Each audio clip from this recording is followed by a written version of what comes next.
You are not just another hustling salesperson. You are the expert, the resource, the valuable partner for your clients. And how you grow your business should reflect how your clients see you. Welcome to the Roadmap to Grow Your Business podcast. We generate referrals without asking, build positive client experiences, and help you take control of your business. Here's your charmingly sarcastic host, Stacey Brown Randall. Hey there, and welcome to episode 167 of the Roadmap to Grow Your Business podcast. I'm your host, Stacey Brown Randall. Okay, you've got just days because we start on Monday with our 4-day live referral challenge. So grab your spot now, my friend. I can't wait for you to join me. Just go to staceybrownrandall.com/challenge. Stacey has an E. But you just go to staceybrownrandall.com/challenge and get yourself signed up and invite a business owner friend to join you so you can have an accountability partner, maybe win an amazing prize, and learn a really strong foundation to get started, to start generating referrals without asking in your business. We kick off on Monday, August 30th. Do not miss your opportunity to get signed up. We do not do these every month. We don't even do this every other month. So when we do one, you got to get in while you can. All right, let's dive into today's episode on what referrals hide. I know that may sound like kind of a crazy topic or a crazy title for this episode, but let me explain. When business is good, now whether that's from referrals or any other lead generation source you have in your business, right? When business is good and clients are coming in and you've got a lot of work going on, right? And you feel like you've got enough business coming in and things feel good, right? When business is good, we start to overlook a few important things in our business. And what I have found, when people feel like referrals are good, whether they are or aren't is kind of debatable because you have to really unpack the research to know and unpack the data in your business to know if that's true or not. But when we feel like our referrals are good or we feel like we've got enough business than we can handle right now, it puts us in a position to start overlooking things in our business. And there are two that I specifically want to touch on. There's lots, but I'm going to touch on two specifically. Number one of the things that we'll overlook is having client experience processes in place that help us be more referable. Now, we just wrapped up a few weeks ago an entire series, like 14 episodes, on the client experience and me unpacking it and talking to you about what a sticky client experience looks like and how that makes us referable and why it's so important and how do you build one and what are the stages and the formula and all the things. But when we're busy, we are actually usually operating, right, from these loosely built processes. It's like just good enough to get us through each client. We're kind of rolling with it. Sometimes maybe you're doing things on the fly. I really hope not. But sometimes maybe you're doing things on the fly. You're doing things in the moment. So maybe this client gets this because you have the time. But next month you'll be super, super busy and that client won't get what they're supposed to get because you just were too busy to do it. And you're like, it's okay. We'll just skip that part in that client experience. And you're really operating with these loosely built processes because business feels good. Whether it's coming in from referrals or not, right? We're just operating in a good enough environment because business is coming in. And the scary thing about that is that I know that at any moment that business could stop. Maybe yours won't stop for 12 months or 18 months and you're like, whatever, Stacey, but maybe yours will. Maybe your actual flow will stop in 2 months and then you'll look around and you'll be like, oh my gosh, what am I going to do? I mean, that is exactly what I dealt with when my first business failed way back when. Like 10 plus feels like more, but maybe it's just that 10 years ago, my business failed, my HR consulting firm, is that I just had some loosely built processes because when I started my business, I had clients, like big clients. And then all of a sudden I didn't 2 years later. And I was like, oh, shnikey, this is not good. Like, this is bad. And I had to start building processes within my client experience and just within my business development, within my sales process to get more clients.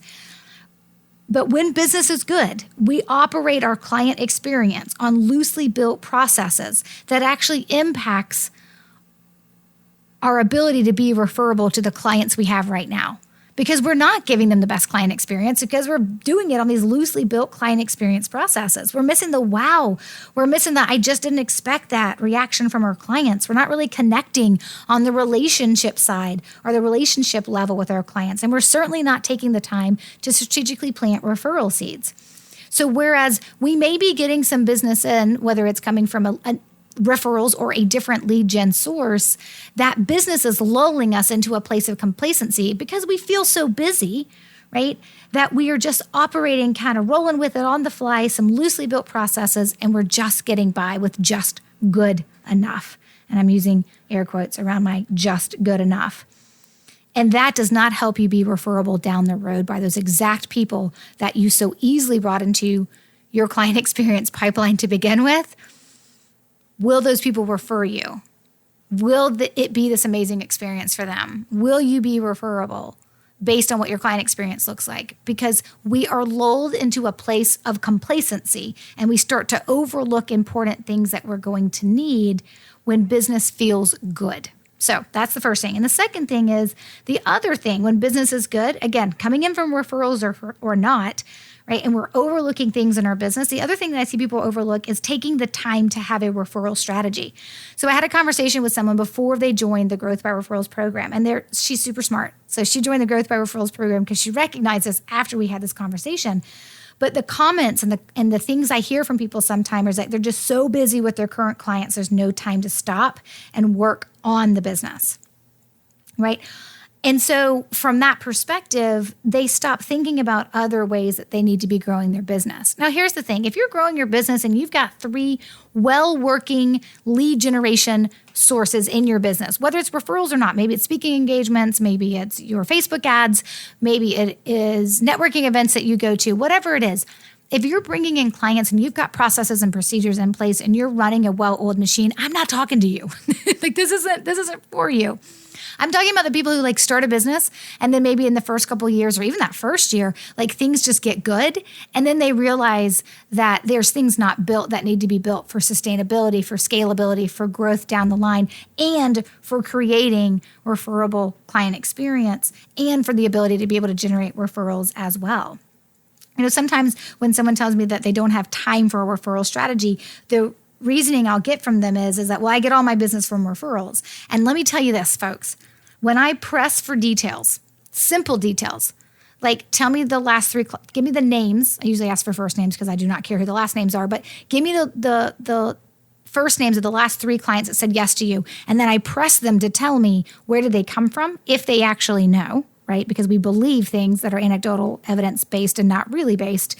And so when I press them for details, 85% of the time, that's not the case. When they tell me that their business is built from referrals, 85% of the time, that's not the case. Sometimes I had a real estate agent who joined the program who was like, I get all my business from referrals. And then we were unpacking it, and I was like, hello, repeat clients.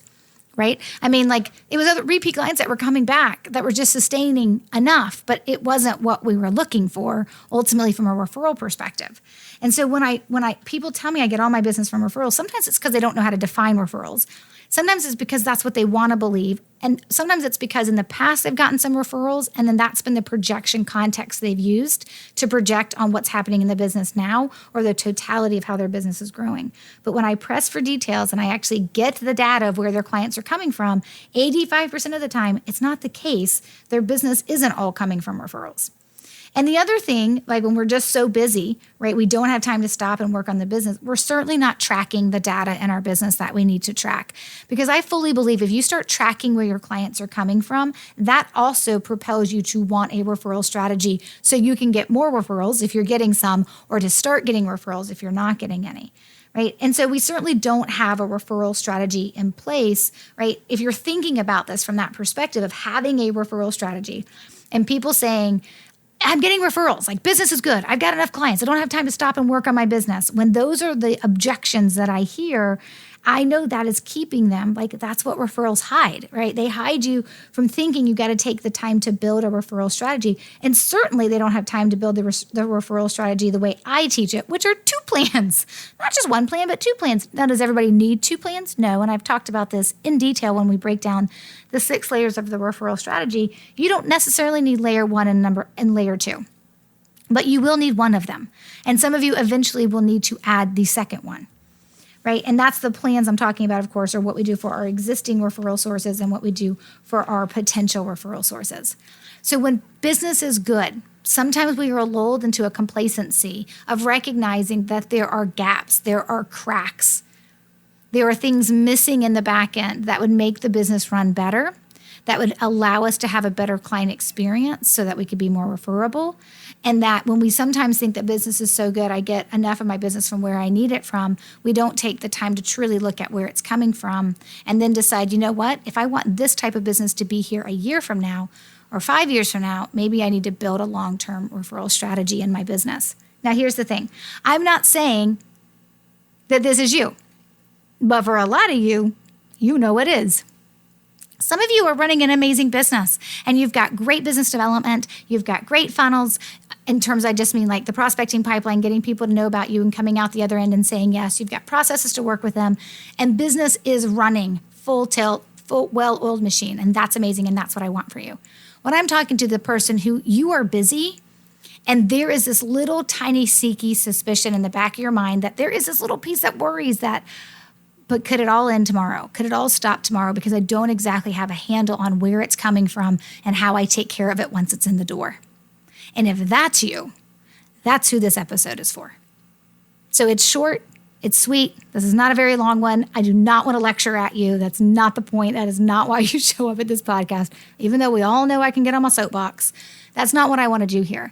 What I want to do is I want to speak to the person who you know you're lulled into complacency. But there is this worry and concern that at any point, because you don't have the right processes, and whether it's client experience, whether it's business development, whether it's a referral strategy, whatever it is, you don't have the right process in place. But you keep telling yourself you're too busy with the current clients you have to take time to fix it. But it builds this little place of worriness in you that you won't have what you need when you need it, and then you'll be behind the 8 ball. I had somebody join the Growth by Referrals program. This was a couple of years ago, 2019, I believe. And we talked in January. And he was like, I've got 2 big clients. Everything's good. I don't really need to be worrying about new clients. These clients are going to be with me forever. It's going to be great. By June of that year, he was like, oh, no, they're not with me anymore. And now I need to do business development. Now I need to be focused on, referral strategy and some other things he needed to do to grow his business.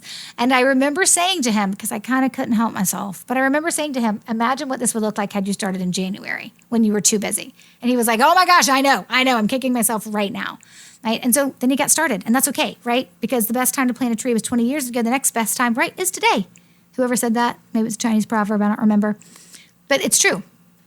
So if you know there are processes, and it doesn't have to be the referral strategy process, right? That's the one I'm going to talk to you about because that's the one I'm most passionate about. That's the one I have the expertise in that I want to help you with. But it could be any other processes in your business, right? It could be how you onboard new employees, and that is just a mess for you. And you've got employees running at 60% productivity because you don't have the time and energy to get them to the 40%, right? I mean, I could raise my hand on that one when I'm bringing on virtual assistants and stuff. Like, I totally get that. But sometimes we have to take a step back and we have to focus on our business in a different way. And that means that even though we're busy and business is good and maybe there are clients coming in the door and with them come dollars and revenue, if you have that sneaky suspicion that there are some things that at any moment the other shoe could drop or something could change and then that would change the trajectory of your business, you need to stop and think about what those weaknesses are. What are those things that we need to be paying attention to? What are those threats, right? We're talking about doing a SWOT analysis. Like, what are your weaknesses? What are the threats? And then what are the things you need to do to solve them? And if you don't have them, great. But for those that I'm talking to with this episode, if you do, you need to pay attention to what they are, and then you need to create a process and a plan in place to attack them. And not all at once, one at a time. Most important. But I don't want you to fall into the trap of being too busy to stop and get serious about your business growth. Especially, of course, I would say this, your referral growth and your referral explosion. So is there something you've been putting off that your business needs? Just think about that for a minute. Is there something you've been putting off that your business needs? Would you tell us about it? I would love for you to jump into our Referrals Without Asking Facebook group and tell us what is something in your business you've been putting off that you really need to address. Just look for the episode post for this episode, which is episode 167. Just look for the post in our Referrals Without Asking free Facebook community. Look for the post 167 for this episode and tell us Is there something in your business you've been putting off that needs your attention, that needs your focus, that needs to be solved? What is it? And when are you going to take care of it? And don't worry, I'll go first when we put up the post. Don't worry about that at all.